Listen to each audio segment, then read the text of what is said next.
പുറപ്പാട് പുസ്തകം 20-ാം അധ്യായം 1 മുതലുള്ള വാക്യങ്ങൾ. ദൈവം ഈ വചനങ്ങളൊക്കെയും അരുളിച്ചെയ്തു. അടിമവീടായ മിസ്രയീം ദേശത്ത് നിന്ന് നിന്നെ കൊണ്ടുവന്ന യഹോവയായ ഞാൻ നിന്റെ ദൈവമാകുന്നു. ഞാനല്ലാതെ അന്യദൈവങ്ങൾ നിനക്ക് ഉണ്ടാകരുത്. ഒരു വിഗ്രഹമുണ്ടാക്കരുത്. മീതെ സ്വർഗ്ഗത്തിൽ എങ്കിലും താഴെ ഭൂമിയിലെങ്കിലും ഭൂമിക്ക് കീഴെ വെള്ളത്തിൽ എങ്കിലും ഉള്ള യാതൊന്നിന്റെ പ്രതിമയും അരുത്. അവയെ നമസ്കരിക്കുകയോ സേവിക്കുകയോ ചെയ്യരുത്. നിന്റെ ദൈവമായ യഹോവയായ ഞാൻ തീക്ഷ്ണതയുള്ള ദൈവമാകുന്നു. എന്നെ പകയ്ക്കുന്നവരിൽ പിതാക്കന്മാരുടെ അകൃത്യം 3-ാമത്തെയും 4-ാമത്തെയും തലമുറ വരെ മക്കളുടെ മേൽ സന്ദർശിക്കുകയും എന്നെ സ്നേഹിച്ചു എന്റെ കൽപ്പനകളെ പ്രമാണിക്കുന്നവർക്ക് 1000 തലമുറ വരെ ദയ കാണിക്കുകയും ചെയ്യുന്നു. നിന്റെ ദൈവമായ യഹോവയുടെ നാമം വൃഥാ എടുക്കരുത്. തന്റെ നാമം വൃഥാ എടുക്കുന്നവനെ യഹോവ ശിക്ഷിക്കാതെ വിടുകയില്ല. ശബ്ബത്തുനാളിനെ ശുദ്ധീകരിപ്പാൻ ഓർക്ക. 6 ദിവസം അധ്വാനിച്ച് നിന്റെ വേലയൊക്കെയും ചെയ്യുക. 7-ാം ദിവസം നിന്റെ ദൈവമായ യഹോവയുടെ ശബ്ബത്താകുന്നു. അന്ന് നീയും നിന്റെ പുത്രനും പുത്രിയും നിന്റെ വേലക്കാരനും വേലക്കാരത്തിയും നിന്റെ കന്നുകാലികളും നിന്റെ പടിവാതിൽക്കകത്തുള്ള പരദേശിയും ഒരു വേലയും ചെയ്യരുത്. 6 ദിവസം കൊണ്ട് യഹോവ ആകാശവും ഭൂമിയും സമുദ്രവും അവയിലുള്ളതൊക്കെയും ഉണ്ടാക്കി. 7-ാം ദിവസം സ്വസ്ഥമായിരുന്നു. അതുകൊണ്ട് യഹോവ ശബ്ബത്തുനാളിനെ അനുഗ്രഹിച്ച് ശുദ്ധീകരിച്ചിരിക്കുന്നു. നിന്റെ ദൈവമായ യഹോവ നിനക്ക് തരുന്ന ദേശത്ത് നിനക്ക് ദീർഘായുസ് ഉണ്ടാകുവാൻ നിന്റെ അപ്പനെയും അമ്മയെയും ബഹുമാനിക്ക. കൊല ചെയ്യരുത്.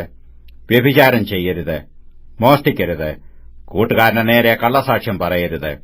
കൂട്ടുകാരന്റെ ഭവനത്തെ മോഹിക്കരുത്. കൂട്ടുകാരന്റെ ഭാര്യയെയും അവന്റെ ദാസനെയും ദാസിയെയും അവന്റെ കാളയെയും കഴുതയെയും കൂട്ടുകാരനുള്ള യാതൊന്നിനെയും മോഹിക്കരുത്. ജനമൊക്കെ ഇടിമുഴക്കവും മിന്നലും കാഹളധ്വനിയും പർവ്വതം പുകയുന്നതും കണ്ട് ജനമത് കണ്ടപ്പോൾ വിറച്ചുകൊണ്ട് ദൂരത്തു നിന്നു.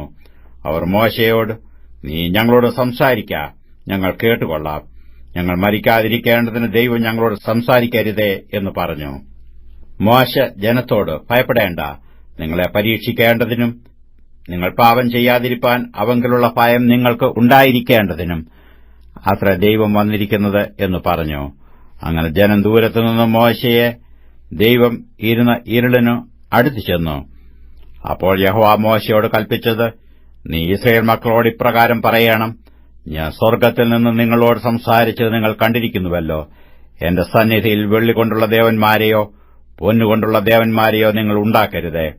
എനിക്ക് മണ്ണുകൊണ്ടൊരു യാഗപീഠം ഉണ്ടാക്കി അതിന്മേൽ നിന്റെ ഹോമയാഗങ്ങളെയും സമാധാനയാഗങ്ങളെയും നിന്റെ ആടുകളെയും കന്നുകാലികളെയും അർപ്പിക്കണം.